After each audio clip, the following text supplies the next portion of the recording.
نہیں دی۔ رمضان کی آخری عشرہ کی راتوں میں مسجد میں اعتکاف کرتے ہیں، کیا یہ صحیح ہے؟ جی، رسول اللہ صلی اللہ علیہ وسلم کی سنت ہے۔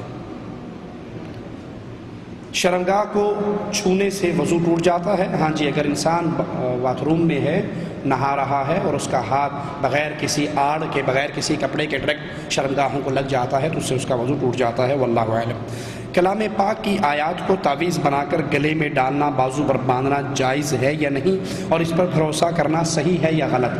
قرآن پاک کے تعویذ گلے میں ڈالنا سنت رسول اللہ صلی اللہ علیہ وسلم سے ثابت نہیں ہے، مسنون عمل نہیں ہے۔ قرآن پاک کے تعویذ گلے میں ڈالنا مسنون نہیں ہے، سنت سے ثابت نہیں ہے۔ اب آپ میں سے کئی لوگ سوچتے ہوں گے کہ پتہ نہیں مولوی صاحب کا دماغ خراب ہے، قرآن پاک میں نہیں آتا کہ اللہ نے قرآن کو شفا کہا ہے؟ آتا یا نہیں آتا؟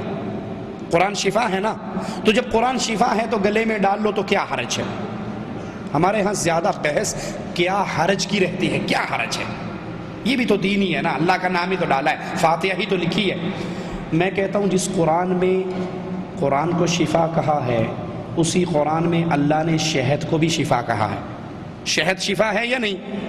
شہد میں اللہ نے شفا رکھی ہے نا، تو 1 کلو شہد کی بوتل لے کے گلے میں رسی باندھ کے گلے میں ڈال لو، اور کوئی پوچھے یہ کیا کر رہے ہو، تو بھائی شفا ہے، قرآن میں آیا شہد میں شفا ہے۔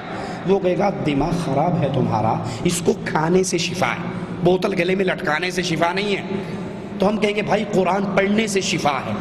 قرآن اگر آپ کے گھر میں جادو ہے، جنات کا اثر ہے، شیطانی معاملات ہیں، سورۃ بقرہ پڑھیے، شیطان بھاگ جائے گا۔ گھر میں آنے جانے کی دعائیں پڑھیے، شیطان بھاگ جائے گا۔ کھانا کھانے کے پہلے کی دعائیں پڑھیں، بیوی کے پاس جانے کی دعائیں پڑھیں، شیطان بھاگ جائے گا۔ یہ شیطان سے بچنے کے طریقے ہیں۔